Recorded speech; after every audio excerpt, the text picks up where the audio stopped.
Hey, what's happening, guys? Elton McFALL here. Just always usually showing my artwork so that maybe it would sell. You know what I mean? It's all about advertising. You know, when they say advertising pays, damn right. So in my case, it's not just putting money in my pocket. People watch my videos and sometimes clicking on those links, but especially showing my wares, showing my skills, available service as a painter, an artist, painter. Up, down, up. Sorry, I was watching recently a clip from Karate Kid. What a great movie. Ralph Macchio. And the guy, I don't remember who did, Mr. Miyagi.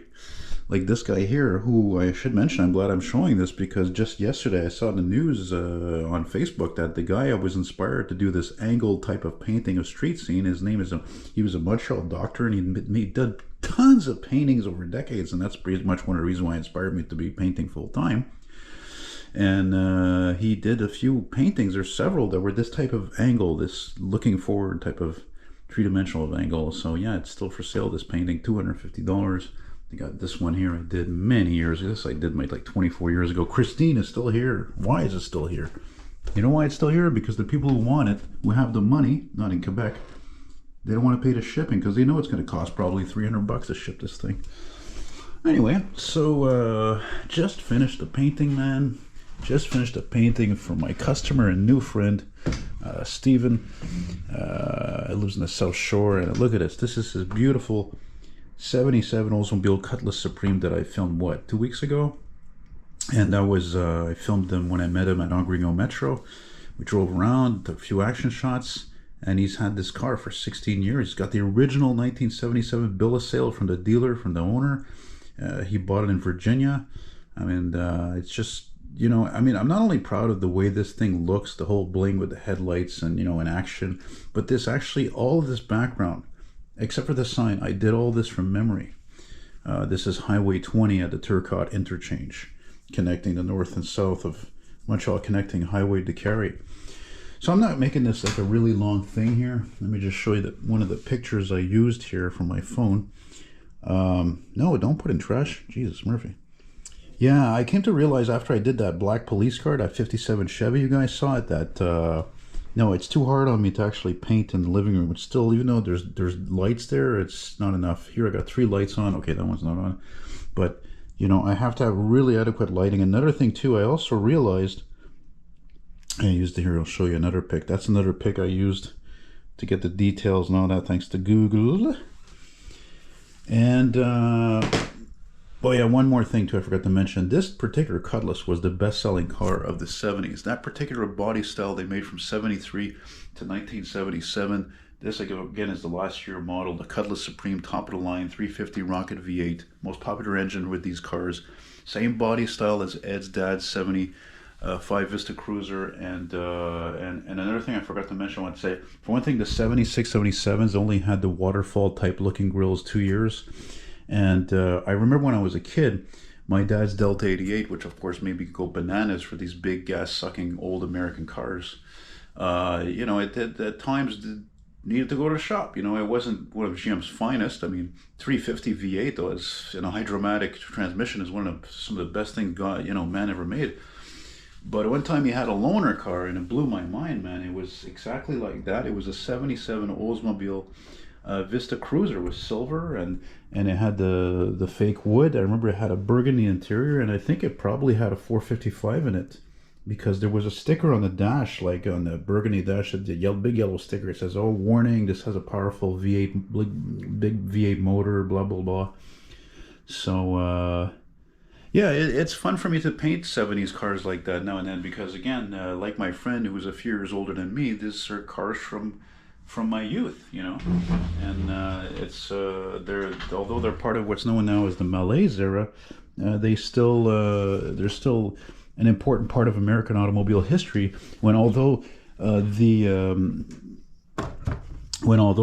the quality and a lot of things dropped off, yeah, but generally speaking, you know, the Japanese, the foreign cars, doesn't matter what they were, they didn't really match up to a lot of American cars, especially American cars that were mid-size and full-size. Those were the highest quality ones. I'm not talking about a Chevette or, you know, the ridiculous Dodge Colt and cars like that.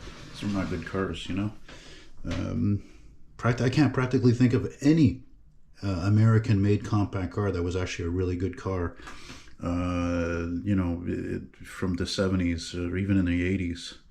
I think the Americans only got their act together for that maybe in the 90s. So, but even that, so I'm realistic, right? So that's it. And I'm also happy to tell you guys that, and in fact, this is a first actually. I guess I must be doing some kind of hustling right or something because actually now, right after this, life is hilarious sometimes.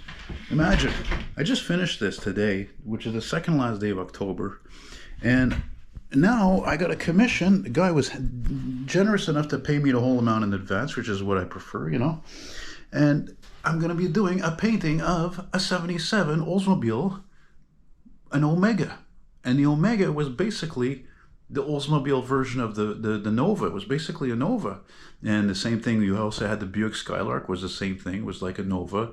And the Pontiac Phoenix was also like a Nova. So that's where, the car companies were smart to make easy money without reinventing the wheel, developing a new design or a body style. But that's when that stuff really started happening in the 70s, bodies being shared, engines and all that. So I'm thrilled about that. And then I might even have another one of you guys inquire to me recently, a guy named Chris. He might want me to do a painting of the instrument panel, steering and all that, of a VW Combi, I think from early 60s or late 50s. And also I'm going to be, if you guys seen that 59 Imperial that belongs to my good friend Brian's uncle, that Brian has commissioned me as well. That's something is going to be done wider like this, but a wider size painting, and just going to have a Christine thing. I'm just going to give you a clue on that. So things are happening, things are cooking, money's coming in. Sales were not great this week, but generally the past few weeks were very good.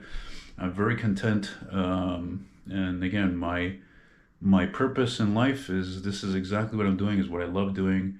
And I wish I do whatever I can now to keep it up and spend more time at home working on these paintings, because, going outside a lot of times drives me nuts for a lot of reasons.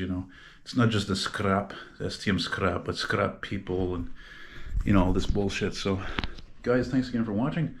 And I always appreciate you guys' positive comments and, sharing of videos or liking. And oh my God, I've been painting so long, this painting today, my freaking arm is hurting me. So, there you go, man. And hey, if you can't afford to have me do a painting for you, please check out my spring story. See the link below with some of the products. I have tons of t-shirts and sweaters I made with all kinds of different paintings and drawings I did years ago, and I've hardly sold anything. So help a guy out and support a guy if you don't want to send me your money or anything like that. And Harry, thanks again for the Tim card, buddy. That was very generous of you. And y'all take care. You stay good, be good, and I'll see you on the next one. Bye-bye.